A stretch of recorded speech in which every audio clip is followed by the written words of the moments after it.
In this video, I'm going to show you how to prepare your photo with the true nice X grid on it so that you can have a better time drawing an accurate contour lining for your final assignment.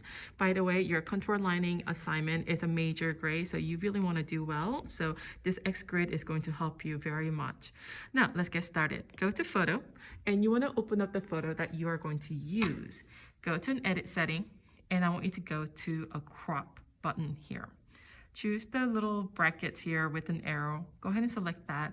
And on the top right or on your left, you're going to give it an option of a ratio. Go ahead and choose that little tiny boxes inside here. That's third from the left.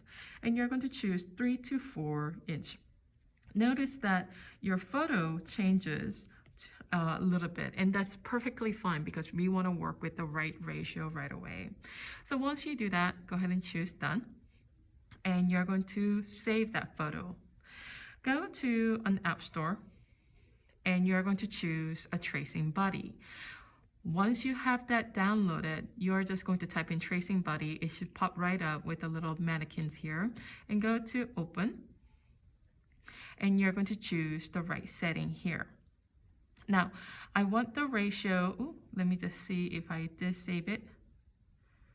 3 to 4.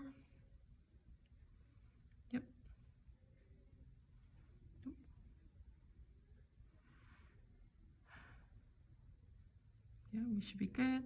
And I'm just going to go here. Now, what you're going to do, I'm just going to open up the photo one more time because I don't think mine is uploaded. There you go. And you're just going to open up that photo by going to camera, photo library, and choosing the photo that you have saved.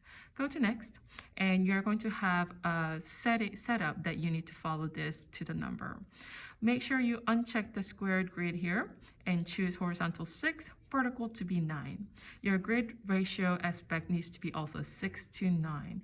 That should give you 9 boxes, rows, and 6 columns. And you're going to have one left over here on the top, and that's perfectly fine.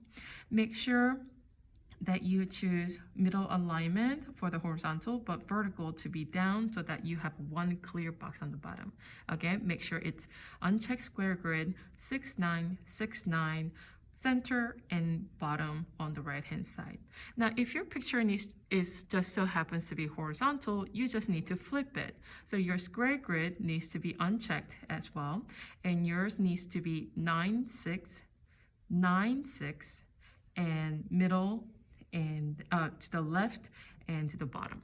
Are we good? One more time. It needs to be 9, 6, 9, 6, and horizontal alignment to the left and the center, in the bottom if you want, if you have a horizontal sort of a image.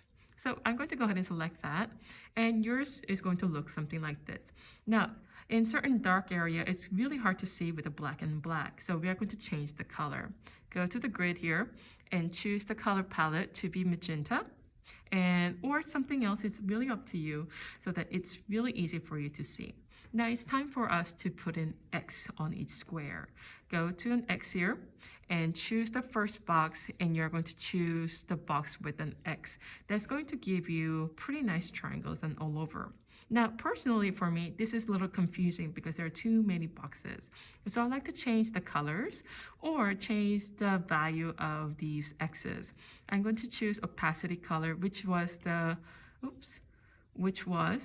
little teardrop here. Go ahead and choose the teardrop, and I'm going to bring down the opacity, making it a little bit more transparent so that I can see all the boxes with the X without getting too confused.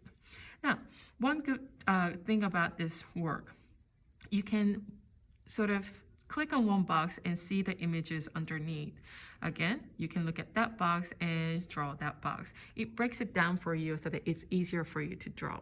Once you have that, make sure you screen save. Make sure you screen save your work. Okay, and